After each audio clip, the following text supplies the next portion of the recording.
Hey, what's up guys? It's Brovin here, back with another Pokemon Sleep video. Today we are talking about Sleep Graph and specifically about how the game determines your start and end time. Because I don't know if you've been paying attention, but sometimes you feel like you've slept maybe 8, 9, 10 hours and the app says you slept 6 or less. So how does it actually determine when to count your sleep hours? And we're going to talk about the PokeGo Plus Plus in one situation where it's much worse for you to be using this than just using your phone to track. And it's related to traveling. But first, let's get some basic knowledge out of the way. Now, while we're not actually talking about how to achieve dozing, snoozing, slumbering today, I will which I have in another video, I will briefly mention that to get dozing, it means you make a lot of noise or a lot of movement in either the PokeGo Plus Plus device or your phone, whatever you use to track. Of course, the Plus Plus doesn't record voice, so it would just be movement.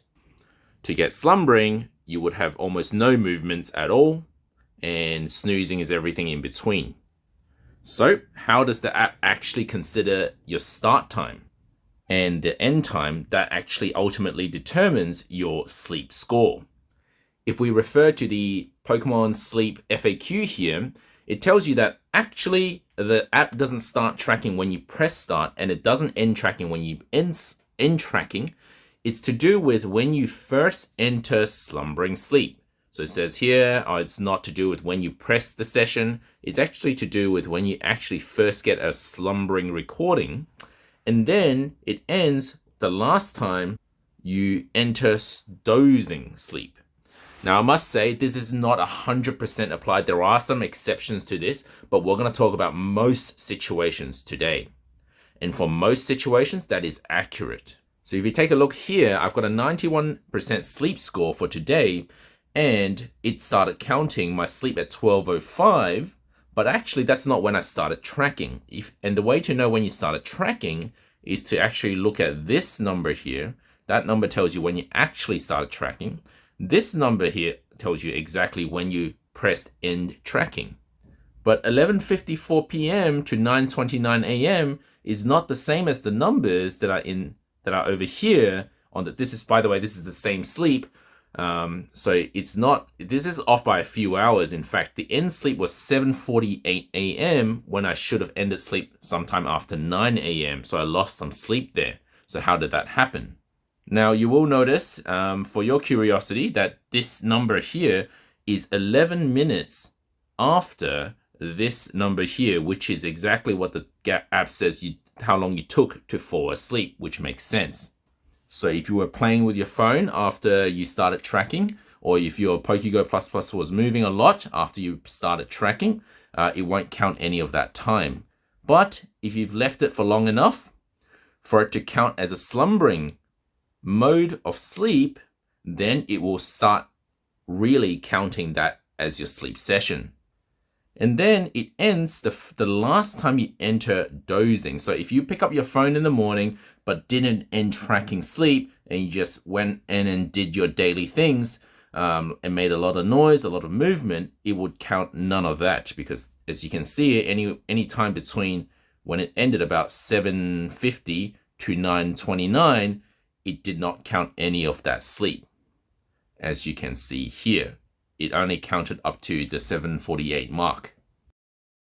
So the tip here is that if it's morning time and you're about to wake up, you're playing around with your phone, you're making a lot of noise, maybe you go brush your teeth, you've got your phone with you. In order for it to count those hours, you'd actually need to put the phone down in a quiet and motionless place for maybe 10-20 minutes so that you enter back into slumbering. So the following chart would look something like this. You go back to slumbering. Then, after it's detected the slumbering, go back to making some noise and then wake up. So anything you do in between, whether it be making a lot of noise or not making a lot of noise, almost doesn't matter, with one exception. Now, recently I've seen reports of this happening, and it seems to apply mainly to users of the PokeGo Plus Plus. And I haven't seen it much for people who track sleep with their phone.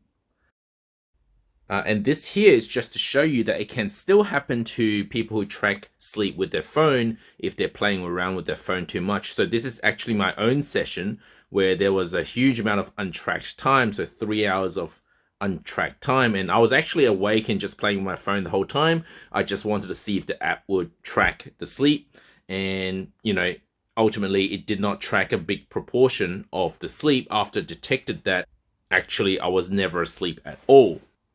But I'll tell you why it happens more with the PokeGo Plus Plus. So Zephyrus here made a post and said that they were out at a friend's house and they were playing games, but Zephyrus had decided to start tracking while they were at the friend's house.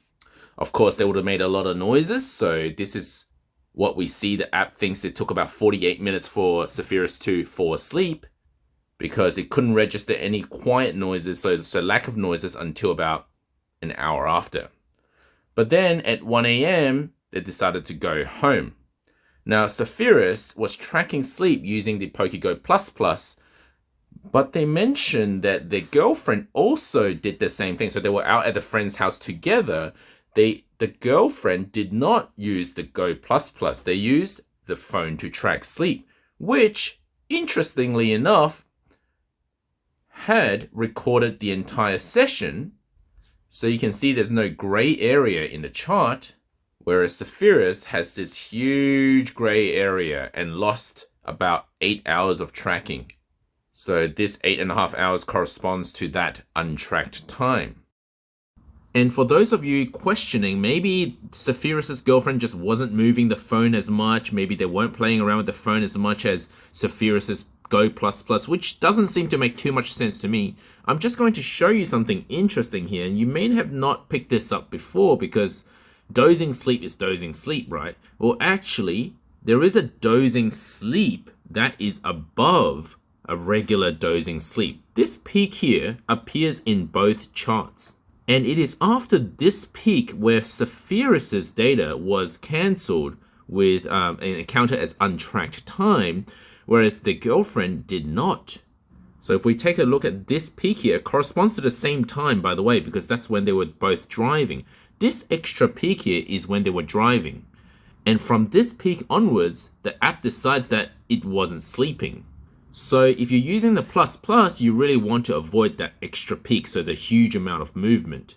However, like I said, it can happen with this extra peak. It can happen with your phone tracking too, because this sleep session was my own one earlier on when I did the testing to see if the app would know that I'm asleep at all, and it decided that after this hour not to count it as my tracked sleep, because I was making way too much movement, causing this extra peak in the dozing sleep. So in other words, if you're going to be making heavy movements, so like driving for example, even if you've begun tracking your sleep, you shouldn't use the PokeGo Plus Plus, because for some reason, the app decides that for very similar data, so for example between Zephyrus and their girlfriend, despite having similar movements, the Plus Plus will not track the hours after the heavy movement is detected. And it really sucks because all of this could be legit sleep, and only this part, the part where they were driving. Now, what I didn't tell you earlier is that I actually did the same thing on the same night. So for my chart here, I had left my phone in a quiet place at a friend's house at this time, during just after 12. And then about 1 a.m. was when I started going home. And that's when the heavy movements would have been detected if I used the Plus Plus. But because I was at my friend's place, I didn't bring the Plus Plus. I just used my phone to track. And I can confirm that Piggy was also there and did the same thing. And neither of us had this problem by using the phone to track sleep. So the tip here for you guys is forget about the Plus Plus. There's no need for you to bring it to your friend's place or bring it for your traveling if you're moving a lot throughout the night, or if you're on a night train, night bus, night flight, whatever. The Plus Plus doesn't seem to like heavy movements during tracking. And if it does detect really heavy movements, it will simply delete all data that comes after that. On the other hand, using your phone seems to mitigate that issue. And I don't see as many reports of people reporting similar problems if they're using the phone. If this video helped you, please leave a like and subscribe to my channel. And if you subscribe, you get to see more Pokemon Sleep content.